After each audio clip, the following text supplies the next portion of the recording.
Watch, Nancy Pelosi pulls out her cell phone. Reporters can't believe what she reads. Representative Nancy Pelosi, DCA, attempted to give reporters a history lesson at her press conference on Tuesday, but there was something very wrong with her version of the events. After she pulled out her cell phone to read reporters an account of what happened to our founding fathers, no one in the room could believe what they were hearing. Pelosi's most recent embarrassing blunder occurred during an event Democratic lawmakers held to discuss the Democrats for Democracy reform legislative package and What the People campaign, a task force they have created which is purportedly aimed at reforming government to ensure it works for all Americans. Apparently, the Democrats do not recognize the irony in the fact that they have appointed themselves to ensure the government is working for all people, but I digress. In her quest to educate the public about the 56 men who signed the Declaration of Independence, Pelosi read an essay which was widely circulated online over the 4th of July holiday. The only problem was that the piece of writing contained more than a few factual errors. According to Young Conservatives, the essay that often appears around the Independence Day holiday, sent to email inboxes all across the nation, is filled with errors and fanciful exclamations.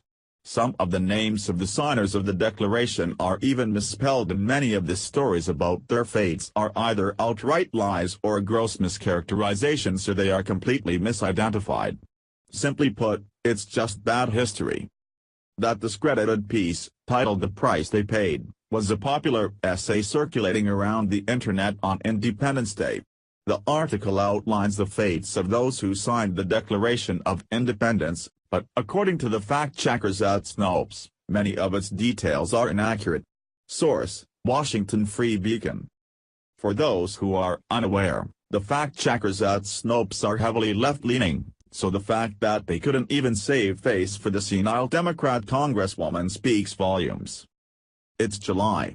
We came back from the 4th of July celebration and I saw this article, Pelosi said before proceeding to read the account inaccurately describing the fates of the men who signed the Declaration of Independence, and it was all downhill from there.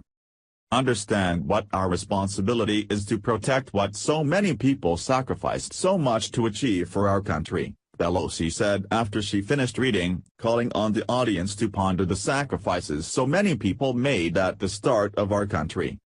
Unfortunately for the left, this isn't the first time Nancy Pelosi has fallen for alternative facts, and it won't be the last, since it seems to be an increasing trend with the elderly congresswoman, who often can't even make it through a press conference without unintelligibly slurring her words. Sadly, Democrats have never been accused of being particularly bothered by facts, so it's not entirely surprising that Pelosi chose an essay laden with errors to drive her point home. However, you would think that with the teams of people she employs, she could at least keep a few staffers nearby to alert her of these things before she sticks her foot in her mouth. Please share the story and tell us what you think by clicking one of the buttons below. We want to hear your voice. Thanks for watching. Please subscribe Breaking News 365 channel. Goodbye and see you again.